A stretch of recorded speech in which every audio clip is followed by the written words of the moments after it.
Të nderuar shikues, jam në Kavaj, në këtë tribunë mallështore që përpara pak çastesh ishte një ceremoni e jashtëzakonshme, festa e 100 vjetorit të futbollit Kavajas. Ygerta Sako, gazetarja dhe drejtuesja e emisionit simpatik në TVSH të futbollit dhe gjithë sportit, e zbukuroi këtë ambient. Urime për moderimin së bashku me kolegun ton Fatmire Fica, si gjithmonë simpatike në skenë dhe jashtë saj. Faleminderit shumë, për mua ishte kënaqësi shumë e madhe, ndihem realisht e privilegjuar që u përzgjodha për të qenë në një farë mënyrë kummbara e kësaj feste shumë të madhe të futbollit Kavajas. Siç e dim, Kavaja edhe klubi i Besës mbushi 100 vjeç, është një klub me shumë histori, ka nxjerrë futbollistë të jashtëzakonshëm që i kanë dhënë tonusin jo vetëm kampionatit shqiptar, por kanë dhënë një kontribut të paçmueshëm edhe për kombëtaren shqiptare. Kështu që e kam shijuar në maksimum dhe shpresoj realisht që Besa, edhe pse është pak në ujëra të turbullta, edhe ka vite që është në kategorinë e parë, së shpejti me rezultate të mira, të nisë një cikël vërtet shumë të bukur dhe të kthehet aty ku i takon, sepse realisht i mungon superioret. Pati shumë etapa kjo ceremoni, nga veteranët, kuriozitetet, historia, por cila ishte për ju me veçanta. Besoj se dhe shpadhja 11 më të mirë të shekullit. Me të drejtën ato e kam shijuar shumë, sepse siç e thash, Kavaja ka nxjerrë futbollistë të jashtëzakonshëm dhe janë vërtet të shumt. Madje edhe kryetari i bashkisë, presidenti i Republikës, presidenti i Federatës, i përmendën të gjithë me radhë.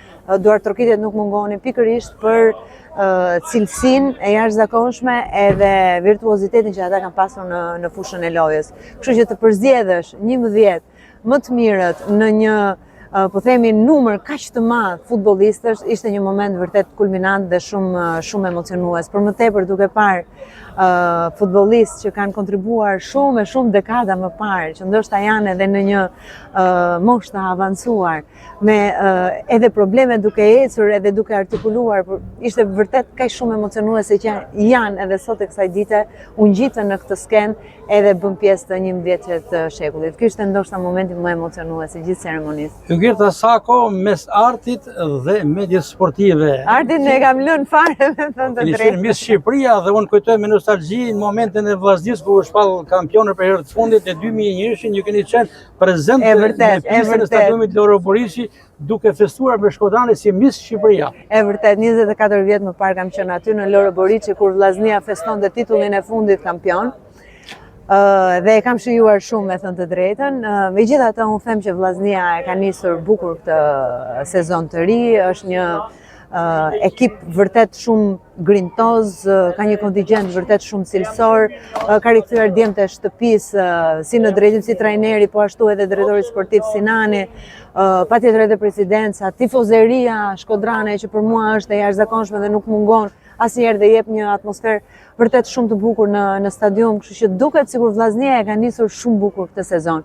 Por mos të harrojmë që ndeshjet e Vllaznisë në Kupat e Evropës janë transmetuar të gjitha në radio televizion shqiptar dhe ne kemi qenë aty në të gjitha ndeshjet brenda, unë personalisht duke drejtuar emisionin, po, dhe shpresoj që siç kam qenë atëherë në 2001, të kem qenë një fatësiellse disi duke i nisur kështu sezonin, edhe shpresoj realisht shumë që të jetë viti i Vllaznisë, sepse mungon prej 25 vjetësh dhe është shumë për Vllaznin, për gjithë bukurinë, emocionin që i ka dhënë futbollit edhe kampionatit shqiptar. Drejtoni një emision që me të vërtet ka një shikueshmëri të lartë në gjithë Shqipërinë, por sidomos edhe jashtë Shqipërisë, kujtojmë tifozërinë shqiptare dhe kryesisht atë Shkodranën që e ndjek me shumë vëmendje. Keni angazhime shumëta, ju merr shumë kohë, volum. E vërtet.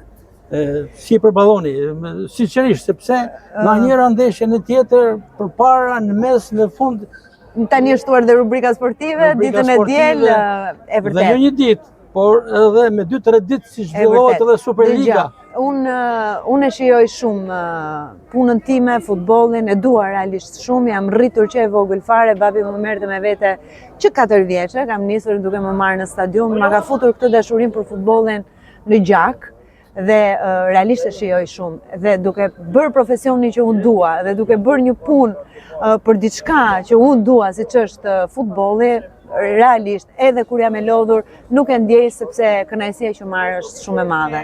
Kështu që e bëj me shumë kënaqësi, 3 ditë, 4 ditë nuk e kam fare problem edhe me orë të zgjatura, sepse është realisht një pasion shumë i madh, që e bëj me shumë dashuri. Duke që edhe sporti ka dhënë më tepër E vërtet, energji, freski. Shumë e vërtet. E shijoj pafund të qenit në studio, e shijoj pafund të qenit në një stadium pranë tifozëve, me gjithë emocionet e bukura, ndoshta edhe të këqija në rast të humbje apo të pësimit të një goli, por që është një emocion që unë e shijoj shumë edhe që duhet ta vazhdoj ta shijoj gjatë.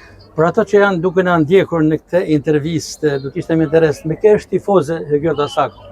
Dëgjoj, unë jam profesioniste edhe sigurisht që jam tifoze me një skuadër, sepse nuk vim nga asgjëja, pra vim nga një histori, po themi familjare, edhe jemi rritur me dashurinë për një ekip, por duke qenë profesioniste, unë nuk do ta shpreh, dhe ti do më kuptosh për këtë gjë, sepse për mua është e rëndësishme që të 10 skuadra që luftojnë në kampionatin shqiptar janë të barabarta, dhe për mua është e rëndësishme që kur luajnë bukur të japim hakun, kur luajnë dobët t'i kritikojmë, por ama janë të 10 të barabarta nga e para deri në fund.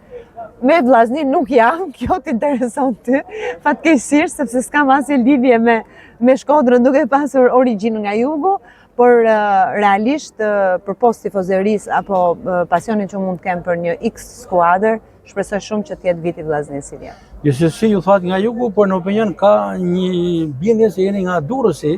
Nga Durrësi unë thjesht jam rritur, sepse babai im ka qenë oficer, edhe aty ishte jetonte dhe punonte, dhe kështu që dhe ne kemi jetuar në Durrës, por në fakt unë jam me origjinë nga Vlora. Jo, nuk është Teuta. Mund të ketë Teuta ndonjë preferencë, Teuta që po bën mirë këtë sezon. Teuta po bën vërtet shumë mirë, edhe me presidencën e re, me trajnerin e ri, edhe pse ka patur ndryshime, po bën një super kampionat, madje ka fituar sot.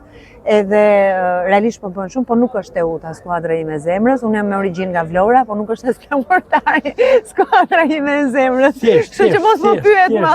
3 skuadra ti hoqat, filloi gjeje vet tani.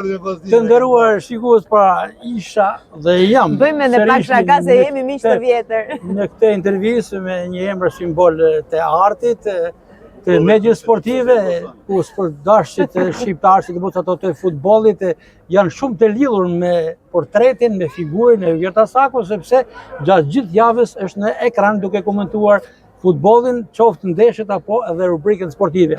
Gjorda, faleminderit. Ishte kënaqësi, si gjithmonë. Ishte imja maksimale dhe besoj se shikuesit do të kenë mbetur jashtë masit të kënaqur. Shpresoj shumë. Respekte. Suksese. Vllaznia kampione. Ta mbyllim me këtë Vllaznia kampione. Pse plasi nuk mbaron kurrë.